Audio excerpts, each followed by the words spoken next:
I got so much more.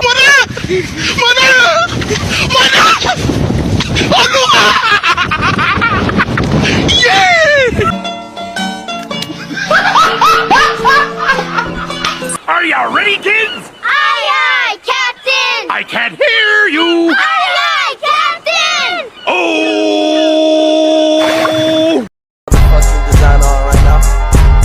Break it down, bring it back, make it clap. I got 3 old thoughts, new block, where that thing. Bitches on my line, and you know Assalamualaikum warahmatullahi wabarakatuh. Halo semuanya, perkenalkan kami dari kelompok 9. Di sini kami akan mempresentasikan mengenai integrasi dan konflik sosial.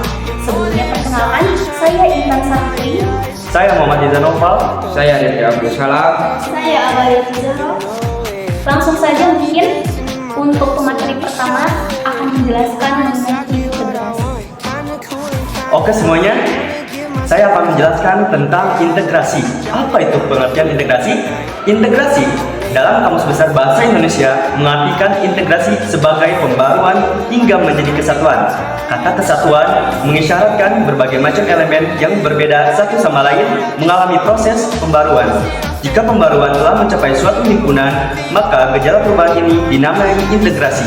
Dalam bahasa Inggris, integrasi yaitu integration antara lain bermakna keseluruhan atau kesempurnaan. Integrasi sosial atau integrasi masyarakat dapat diartikan adanya kerjasama dan seluruh anggota masyarakat mulai dari individu, keluarga, lembaga, dan masyarakat secara keseluruhan sehingga menghasilkan pesenyawaan berupa adanya konsensus nilai-nilai yang sama-sama dijunjung tinggi.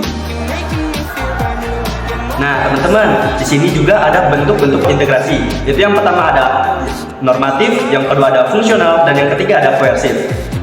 Oke guys, di sini ada integrasi normatif. Apa itu integrasi normatif? Integrasi yang berasal dari norma yang dibentuk oleh masyarakat. Norma ini bersifat dan tak tertulis. Norma dapat menjadi pemersatu bangsa, contohnya penerapan norma-norma dan nilai-nilai yang ada di dalam diri Indonesia dari sejak dulu. Adapun juga, menurut Hendro Puspito, integrasi normatif adalah integrasi yang berasal dari norma yang dibentuk oleh masyarakat. Norma ini bersifat tertulis dan tak tertulis.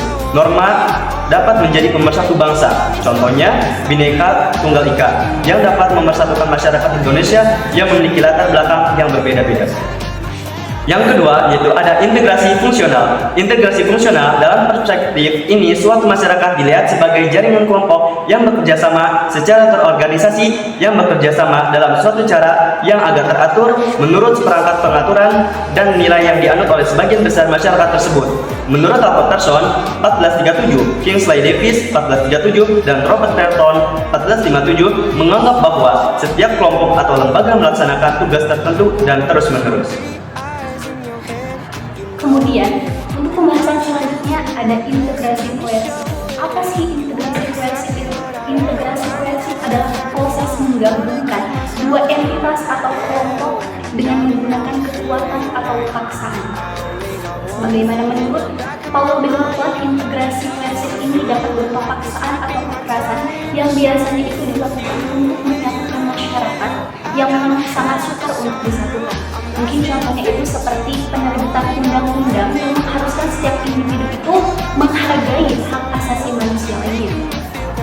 Kemudian ada macam-macam integrasi sosial.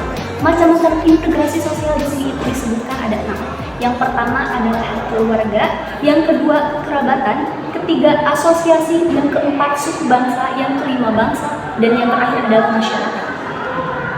Selanjutnya ada konflik. Konflik artinya percekcokan, perselisihan, dan pertentangan. Konflik juga bisa diartikan sebagai gejala sosial yang hadir dalam kehidupan sosial. Sehingga konflik bersifat inheren, yang artinya konflik akan senantiasa ada dan datang dalam setiap waktu, dimanapun dan kapanpun, baik konflik yang dianggap besar ataupun kecil. Sadar atau tidak bahwa konflik itu ada dan terjadi pada keseharian kita. Kemudian ada integrasi konflik, merupakan bentuk perasaan yang tidak cocok dan tidak beres yang melanda hubungan antara satu bagian dengan bagian lain, satu orang dengan orang lain, satu kelompok dengan kelompok lain. Juga dapat memberi dampak secara positif fungsional sejauh mana ia memperkuat kelompok dan secara negatif fungsional sejauh ia bergerak melawan struktur. Selanjutnya ada konflik sosial, yaitu pertentangan antar anggota atau masyarakat yang bersifat menyeluruh.